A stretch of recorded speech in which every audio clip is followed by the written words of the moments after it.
নমস্কার বন্ধুরা, আবার চলে এসেছি দুই দিদি রান্নাঘরে। তো রান্না কি ছোট মাছের একটা চচ্চড়ি করব।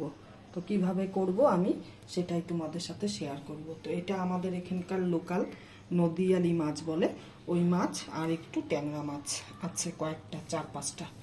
সেটা করব হলো গিয়ে আলু পাতলা পাতলা করে কেটে নিয়েছি, ডাটাগুলোকে কচি ডাটা এভাবে কেটে নিয়েছি। আর লাগবে একটু রসুন কুচি, কাঁচা লঙ্কা, চেরা কাঁচা লঙ্কা, টমেটো, বেগুন পাতলা পাতলা করে কেটে নিয়েছি, পেঁয়াজ, ধনে পাতা আর একটু রাঁধুনি বাটা। এটা একটু অন্যভাবে করব। তো পাশে থাকো, দেখতে থাকো। এখন আমি গ্যাসটা ধরাবো। এটা গরম হয়ে গেছে, এই অবস্থায় আমি তেল দিব।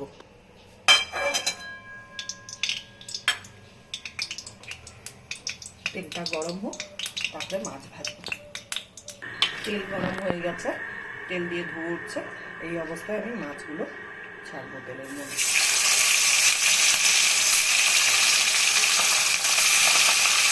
এই মাছটা দিয়ে টক মাছ খেতে খুব ভালো লাগে।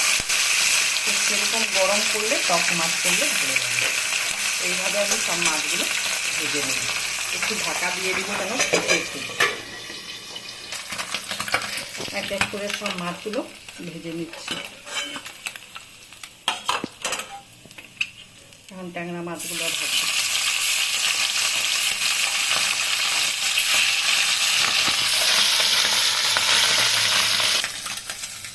সব মাছ আমার ভাজা হয়ে গেল।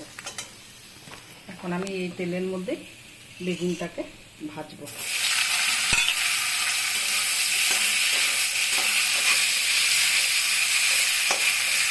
বেগুনটাকে আলাদা করে ভেজে নিলে কি হয়, ভাঙে না, গলে না, সুন্দর থাকে।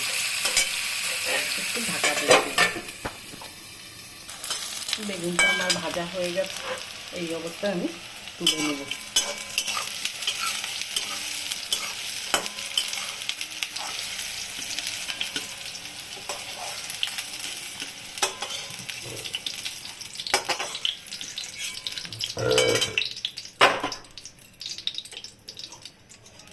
এখন একটু কড়াইতে তেল দিব।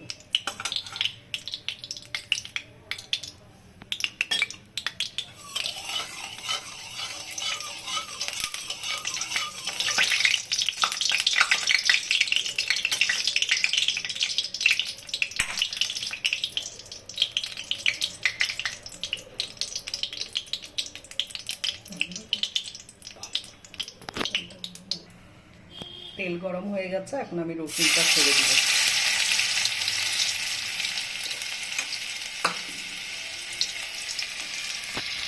ফ্লেভারটা বেরিয়ে গেছে, সুন্দর একটা গন্ধ বেরোচ্ছে। এই অবস্থায় আমি পেঁয়াজ কুচিটা দিয়ে দিব।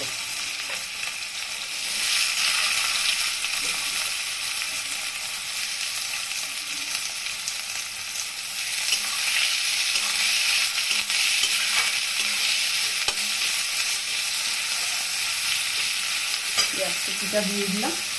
এখন আমি এটার মধ্যে একটু নুন দেবো, তাহলে পেঁয়াজটা মজে যাবে। অল্প একটু নুন দিলাম।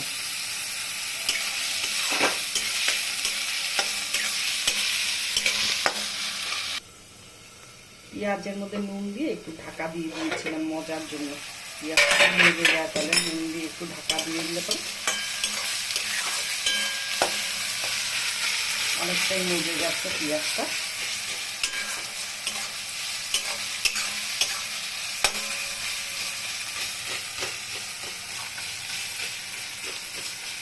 এখন আমি ডাটা আর আলুটা দিয়ে দিব।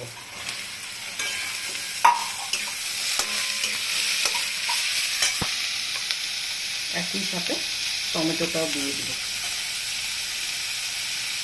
চেরা কাঁচা লঙ্কাটাও দিয়ে দিলাম।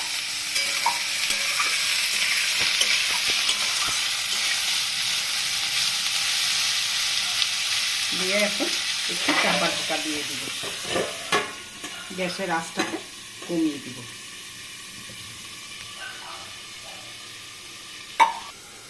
এখন ঢাকাটা তুলব।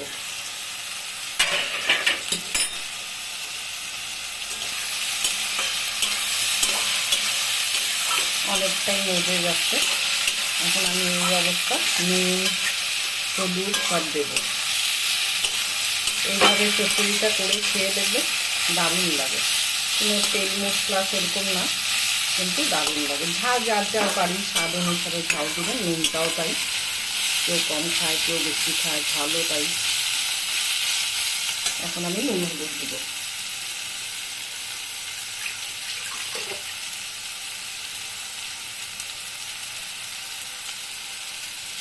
প্রথম পেঁয়াজ ভাজার জন্য দিয়েছিলাম নুন একটু, এখন দিচ্ছি 1 চামচ। মাছেও যেহেতু নুন দেওয়া আছে আর নুন দেবো না।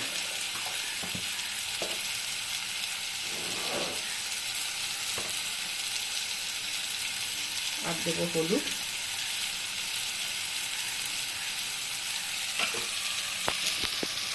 কাশ্মীরি লঙ্কার গুঁড়ো অল্প, সামান্য পরিমাণে দিয়ে এখন সবগুলোকে মেশাবো।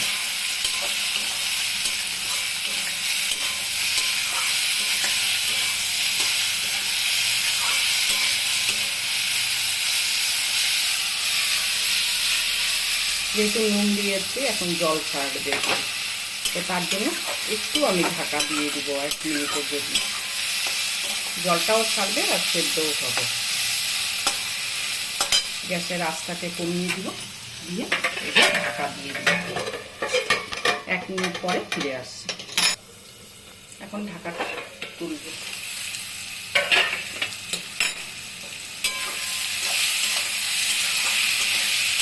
তুলে একটু নাড়াচাড়া করছি, দেখি আলুগুলা সেদ্ধ হয়েছে নাকি। সেদ্ধ হয়ে গেছে, মানে সেদ্ধ হবে কিন্তু ভাঙতে দেব না। এই অবস্থায় এখন আমি রাঁধুনি বাটাটা দিব। অল্প রাঁধুনি বাটা, 1/2 চামচেরও কম। অল্প, যেহেতু আমার তরকারি মাছের ছুরি।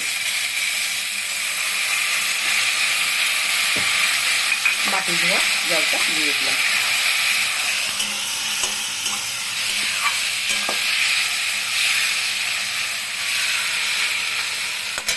আবার একটু 1 মিনিটের জন্য ঢাকা দিয়ে দিবে। এখন ঢাকাটা তুলব।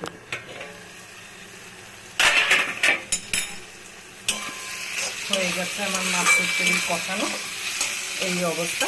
এখন আমি মাছ, বেগুন সব দিয়ে দিব। পেঁয়াজটা একদম মিশে গেছে, পেঁয়াজ টমেটো সব মিশে গেছে। এই অবস্থায় আমি মাছ আর বেগুনটা দিয়ে দিব। দিয়ে আলতো হাতে একটু নাড়ব।